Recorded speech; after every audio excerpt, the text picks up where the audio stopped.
역대하 12장 1절부터 16절까지 말씀 교독하겠습니다. 르호보암의 나라가 견고하고 세력이 강해짐에 그가 여호와의 율법을 버리니 온 이스라엘이 본받은지라.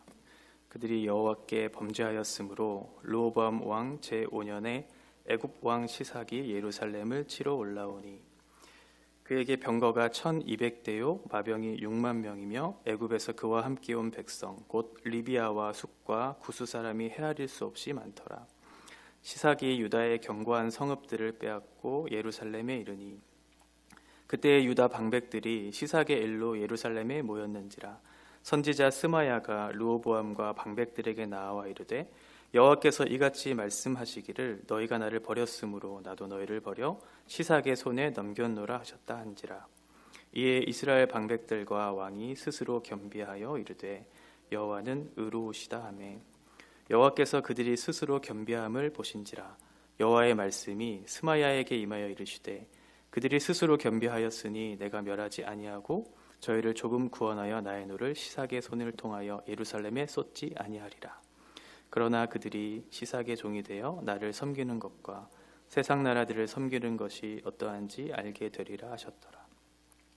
애굽 왕 시삭이 올라와서 예루살렘을 치고 여호와의 전 보물과 왕궁의 보물을 모두 빼앗고 솔로몬이 만든 금 방패도 빼앗은지라. 르호보암 왕이 그 대신에 노수로 방패를 만들어 국문을 지키는 경호 책임자들의 손에 맡기매 왕이 여호와의 전에 들어갈 때마다 경호하는 자가 그 방패를 들고 갔다가 경호실로 도로 가져갔더라. 르호보암이 스스로 겸비하였고 유다에 선한 일도 있으므로 여호와께서 노를 돌이키사 다 멸하지 아니하셨더라. 르호보암 왕은 예루살렘에서 스스로 세력을 굳게 하여 다스리니라. 르호보암이 왕위에 오를 때의 나이가 41세라. 예루살렘 곧 여호와께서 이스라엘의 모든 지파 중에서 택하여 그의 이름을 두신 성에서 17년 동안 다스리니라. 르호보암의 어머니의 이름은 나아마요 암몬 여인이더라. 르호보암이 악을 행하였으니 이는 그가 여호와를 구하는 마음을 굳게 하지 아니함이었더라. 르호보암의 처음부터 끝까지의 행적은 선지자 스마야와 선견자 이도의 족보책에 기록되지 아니하였느냐. 르호보암과 여로보암 사이에 항상 전쟁이 있으니라. 르호보암이 그의 조상들과 함께 누움에 다윗성에 장사되고 그의 아들 아비야가 그를 대신하여 왕이 되니라. 아멘. 역대하 1장부터 9장까지는 솔로몬의 행적들에 대해서 기록한 것을 우리가 살펴보았습니다. 그리고 10장부터 12장까지는 이제 르호보암의 행적들에 대해서 기록하고 있습니다. 역대기는 르호보암에 대해서 3장에 걸쳐서 이야기하고 있지만 열왕기서에서는 르호보암에 대한 평가가 매우 짧게 그리고 매우 부정적으로 그렇게 기록하고 있는 것을 볼 수가 있거든요. 열왕기상 14장 22절부터 24절까지 말씀을 제가 읽어드리겠습니다. 유다가 여호와 보시기에 악을 행하되 그의 조상들이 행한 모든 일보다 뛰어나게 하여 그 범한 죄로 여호와를 노엽게 하였으니 이는 그들도 산 위에와 모든 푸른 나무 아래에 산당과 우상과 아세라상을 세웠음이라. 그 땅에 또 남색하는 자가 있었고 여호와께서 이스라엘 자손 앞에서 쫓아내신 국민의 모든 가증한 일을 무리가 본받아 행하였더라. 우상을 숭배하고 또 악을 행한 매우 부정적인 그런 왕으로 평가하고 있거든요, 르호보암을. 그런데 열왕기서와는 다르게 역대기에서는 물론 부정적인 내용들도 있지만 그럼에도 불구하고 하나님의 선하심, 하나님의 은혜에 대한 반응들, 그래서 순종했던 그런 모습들도 기록되어 있는 것을 볼 수가 있습니다.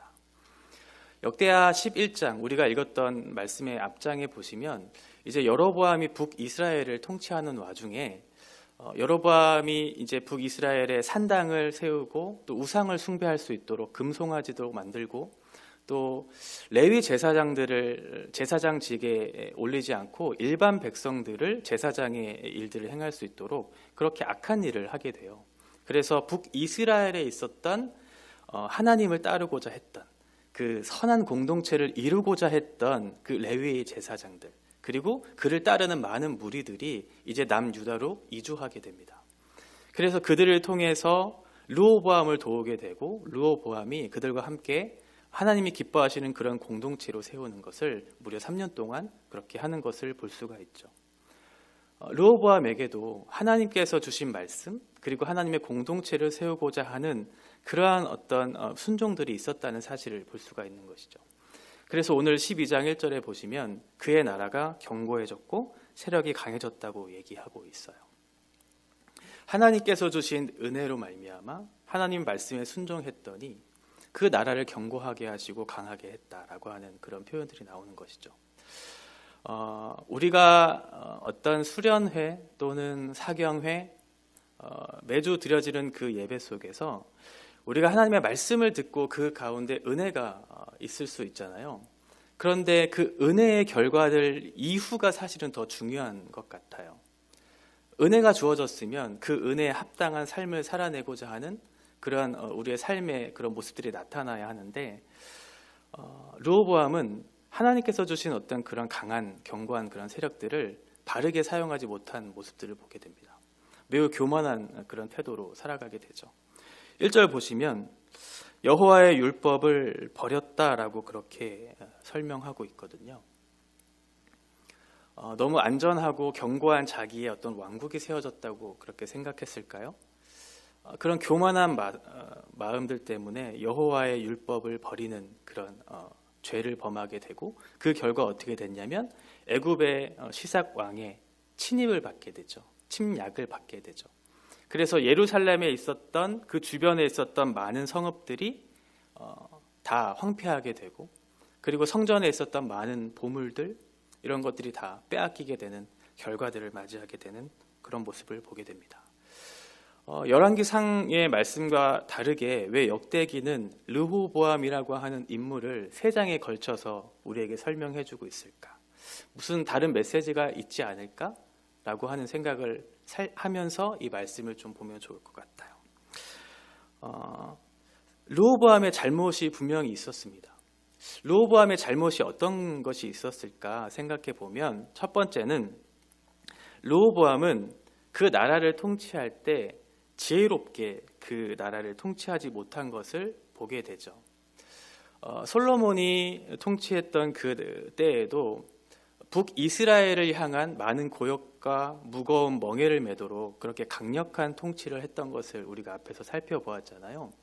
그런데 지금 르호보암은 그보다 더 강력한 아주 강경한 정책을 펼치는 그런 모습을 보게 돼요. 10장 11절의 말씀에 내 아버지가 너희에게 무거운 멍에를 메게 하였으나 이제 나는 너희의 멍에를 더욱 무겁게 할지라 라고 그렇게 얘기하고 있죠. 결국은 이러한 르호보암의 강경한 정책을 통해서 정책이 이유가 돼서 이스라엘이 분열되는 그런 결과를 맞이하게 되거든요. 그런데 이게 사실은 이스라엘이 분열된 이유가 그런 어떤 지혜롭지 못한 것에 대한 결과로서 주어졌다라기보다는 열왕기상 11장 33절의 말씀에 보면 이런 말씀이 기록되어 있어요.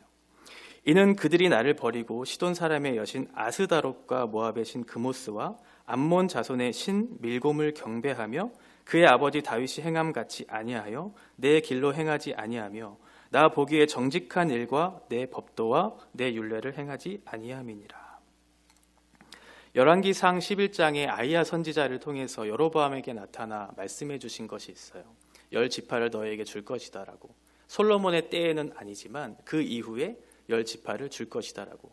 그러니까 이스라엘 나라가 분열할 것에 대한 예언의 말씀이 있었던 거죠. 근데 그 분열의 원인이 무엇이었냐면 솔로몬의 죄 때문이었어요. 솔로몬은 우상을 숭배했어요. 여호와의 정직한 길로 행하지 않았고 율례와 법도를 행하지 않는 그런 죄로 인해서 이스라엘이 분열되는 결과를 맞이하게 되죠. 르호보암도 마찬가지예요. 하나님께서 견고한 그 나라를 세워주셨으면 그것에 따라 감사하고 순종하며 계속해서 그 말을 따라 행했어야 하는데 교만한 마음이 생겼고 결국은 성읍들이 황폐하게 되고 성전의 많은 보물들이 빼앗기게 되는 결과를 맞이하게 되죠.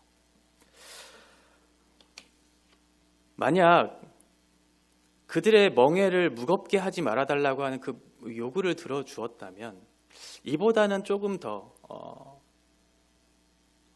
바른 관계 속에서 통치가 조금 더 수월하지 않았을까라고 그렇게 생각할 수 있는데, 이 르호보암이 잘못된 것은 두 번째로 하나님의 뜻을 구하지 않은 것에 있었거든요. 솔로몬의 때에 나이 든 그런 신하들의 그런 조언들과 또 르호보암이 이제 같이 자라면서 젊은 신하들의 어떤 그런 조언들을 구하는 과정 속에서 솔로몬의 때의 신하들은 조금 더 온화하게 그들의 마음을 잘 헤아리고 그들의 말을 귀 기울여 주면서, 그러면 저희들이 우리의 말에 귀를 기울여서 잘 우리의 통치를 따를 것이다 라고 하는 온건한 정책을 펴자라고 그렇게 얘기했고, 르호보암을 따르는 젊은 신하들은 아니다, 그렇지 않다, 솔로몬의 때의 강경한 정책보다 더 강경하게 나아가야 저들이 굴복하고 우리가 원하는 대로 그 나라를 통치할 수 있지 않을까라고 하는 그 말을 두 쪽에서 조언을 했을 때 르호보암은 젊은 신하들의 말을 따르거든요. 그래서 강경한 정책을 펼치게 되죠.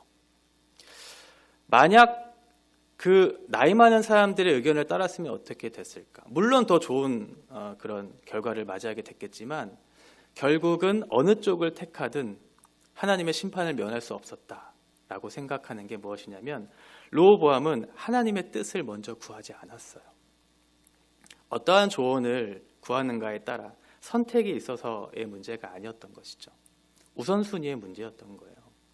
르호보암은 사람의 말에 조언을 구하기 이전에 하나님께 여쭙어야 됐죠. 다윗과 같이 전쟁을 하던 어떠한 일을 하던지 간에 다윗과 같이 하나님께 여쭙고 그 일들을 했어야 했어요. 그런 하나님 앞에서의 신앙의 모습을 보이지 못했고 솔로몬과 같이 지혜로운 모습도 보이지 못했어요. 그래서 결국은 하나님께서 기뻐하시는 뜻을 따라 살아갈 수 없었던 것이죠. 교만한 마음으로 여호와의 율법을 버리면서 했던 것이에요. 그럼에도 불구하고 역대기는 거기에 그치지 않아요. 열왕기서는 매우 부정적인 평가로 그렇게 끝을 맺지만 역대기에서는 다른 메시지를 우리에게 주고 계시고자 하시는 것 같아요. 조금 더 긍정적인 어떤 희망의 끈을 놓지 않고 있는 하나님의 마음. 르호보암에게도 그런 어떤 세 장에 걸쳐서 이야기했을 때 분명한 하나님의 기회가 주어졌다는 사실을 우리가 볼 수 있거든요. 순간순간마다 하나님께서 르호보암에게 말씀해 주신 것이 있어요. 그리고 르호보암도 순간마다 반응한 내용들도 분명히 있었다는 것이죠. 11장에 보시면 유다와 베냐민 족속이 이제 18만 명을 모아서 북이스라엘과 전쟁을 하려고 하는 그런 상황에 놓여 있어요. 그때 하나님께서 막으시죠. 동족 간의 전쟁은 피해야 한다라고 하는 그런 메시지를 던졌을 때 르호보암은 그것이 하나님의 뜻인 줄을 알고 순종하고 돌이켜서 전쟁의 길로 나아가지 않았어요. 그래서 하나님께서는 분명 그 르호보암에게도, 악한 왕에게도 그 메시지를 던져주셨고 그 악한 왕이었던 르호보암도 하나님의 말씀에 순종했던 경우들이 있었다는 것이죠. 그리고 12장 5절에 보시면 시삭의 군대가 예루살렘을 이제 치고 있어요. 주변 성읍들을 다 쳤어요. 그래서 그런 황폐한 그런 결과들을 맞이하고 있을 때 스마야를 통해 이렇게 말씀하세요. 너희가 나를 버린 것 때문에 내가 너희를 버린 것이라고 얘기해주고 있죠. 만약에 하나님께서 르호보암과 남유다 그 백성들을 생각하지 않고 무시하고 아무런 상관없는 그런 존재로 여겼다면 이런 말도 하지 않았겠죠. 너희가 나를 버린 것이 원인이 돼서 결국은 내가 너희를 버렸다고, 그런 결과를 맞이하게 됐다고 얘기했던 것은 결국은 무엇을 얘기하고자 하시는 걸까요? 돌아오라고 얘기하는 거잖아요. 너희가 나를 버렸으니까 그렇게 된 거야. 그러니까 이제는 너는 나를 버리지 마. 나에게 돌아와. 라고 얘기해주고 있는 거잖아요. 하나님은 르호보암에게 계속해서 기회를 주고 계셨어요. 그리고 르호보암은 그 말씀의 때때로 순종하였어요.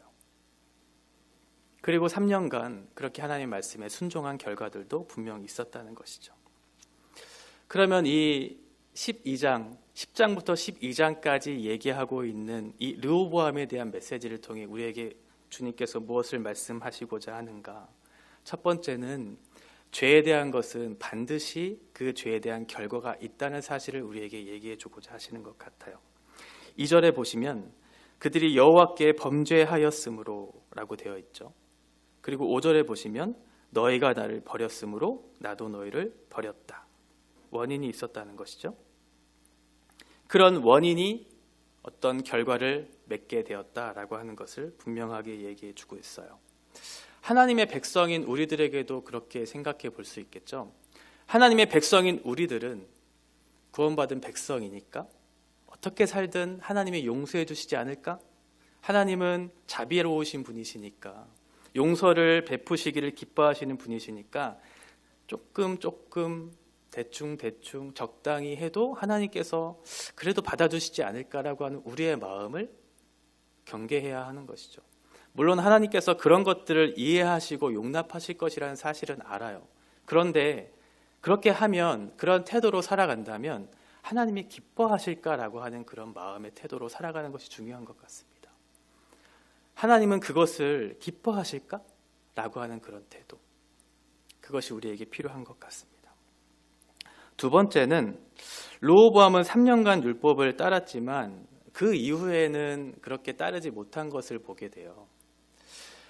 우리도 순간적으로 순간순간 어떠한 은혜를 받았을 때 하나님 앞에 전심으로 나아가고자 하는 그런 몸부림들, 그런 경험들이 아마 다들 있으실 거예요. 그런데 내가 예전에는 이랬고, 예전에는 저랬고, 내가 이런 직분을 받았고, 그 직분이 나를 그렇게 했고, 그것이 지금의 나의 모습인 것처럼 생각하는 것처럼 어리석고 교만한 모습은 없다라고 하는 것이죠. 순간의 은혜에 대한 감격, 이것도 중요하지만 더 중요한 것은 무엇이냐면 한결같이 내가 하나님을 따르고자 하는 태도가 있는가, 이것이 더 중요하다라고 하는 것이에요. 비록 우리가 늘 하나님 앞에 깨어서 늘 하나님 앞에 충성되이 하나님이 기뻐하시는 뜻을 따라 살아가는 그런 모습들을 늘 보여줄 수는 없지만, 그것을 우리의 마음의 태도로 삼고 하나님 앞에 내가 살고자 하는 그런 마음들이 있는가라고 하는 것이 가장 중요하다라는 그런 생각이 드는 것이죠. 그리고 마지막으로, 아직은 그 은혜가 우리에게 유효하다라고 하는 것이에요. 르호보암에게도, 악한 왕이었던 르호보암에게도 하나님은 기회를 계속해서 주고 계셨어요. 지금도 우리에게 여전히 예배를 허락하고 계시고 말씀을 들려주고 계시고 언제든지 나와 기도할 수 있는 그러한 자리가 우리에게 마련되어 있어요. 비록 지금은 교회 모임이 제한적인 건 사실입니다. 그리고 부분적으로 어려운 것도 사실이죠. 그런데 분명한 것은 여전히 그 은혜의 때가 우리 안에 존재하고 있다는 사실을 기억해야 한다는 것이에요. 아직 하나님께서 다 거두시지 않았구나라는 사실을 기억해야 하는 것이죠. 12절에 보시면 르호보암이 스스로 겸비하였고 유다의 선한 일도 있으므로 여호와께서 노를 돌이키사 다 멸하지 아니하셨더라. 스스로 겸비했어요. 하나님 앞에 돌이켰어요. 그랬더니 하나님께서 다 멸하시진 않으셨대요. 다 멸하지는 않으셨다 얘기해요. 아직은 기회가 있는 거죠.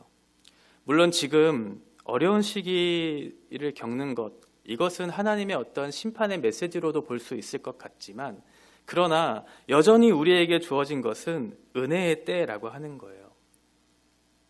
그것이 우리가 붙들 수 있는 소망이고 우리가 붙들어야 하는 그런 소망의 근거가 되고 믿음의 요소가 되어야 하는 것이죠. 이런 때일수록 우리의 신앙, 우리의 공동체, 우리의 나라를 위해서 더 기도해야 되겠다. 신앙을 목숨과 같이 아끼고 생명을 아끼지 않고 그것을 반드시 지켜야겠다라고 하는 그런 다짐들을 가지고 살아가는 사람들을 만나기가 참 어려운 시대를 살고 있는 요즘인데, 이런 때일수록 우리가 더 붙들어야 되지 않을까라는 그런 생각, 더 하나님 앞에 기도해야 될 때가 아닌가, 더 몸부림쳐야 될 때가 아닌가, 그렇게 해도 이 세상을 살아가는 것은 쉽지 않은데 라고 하는 그런 생각들, 여전히 하나님께서는 우리에게 손을 내밀고 계시다라고 하는 생각들 잊지 않고 이제라도 여호와께 우리의 마음을 돌이키고 그 은혜를 붙드는 삶을 살아야 합니다. 내 안에 계신 예수 그리스도의 사랑, 내 안에 계시는 예수 그리스도의 생명, 예수 그리스도의 은혜가 가장 귀하기 때문에 그런 것이죠. 그것이 저와 여러분들에게 소유된 것이고 그것이 우리에게 주어진 선물이기 때문에 이것을 붙들고 이 은혜의 때를 하나님 앞에 드리며 살아가는 그런 삶을 살아가시기를 바랍니다. 기도하겠습니다. 은혜가 풍성하신 주님, 주님은 언제나 신실하셨습니다. 그런데 우리가 주님을 버림으로, 주님 앞에 범죄함으로 주님이 우리를 떠나신 결과들을 맞이하게 되었습니다. 주님, 그러함에도 불구하고 우리를 아끼지 않으시고 그 은혜 베푸시기를 기뻐하시는 하나님께서는 여전히 말씀하셨고 또 그 말씀을 신실하게 이루어가 주시는 하나님을 보았습니다. 하나님 아버지, 우리가 이 어려운 때에 주님을 더욱 붙들 수 있는 믿음이 저희들에게 필요합니다. 그러하기 위해서는 하나님께서 주시는 은혜가 우리 안에 풍성히 있어야 할 것입니다. 하나님, 우리에게 주어진 예배, 우리에게 주어진 기도의 자리, 또 우리가 살아갈 수 있는 각각의 자리가 결코 짐이 아니고 하나님께서 주시는 은혜의 때임을 잊지 않고 살아가는 하나님의 사람들이 될 수 있도록 우리의 자리와 우리의 심령을 주님께서 붙들어 주시옵소서. 오늘도 주님께서 저희들과 함께하여 주시기를 원하오며 예수님의 이름으로 기도합니다. 아멘.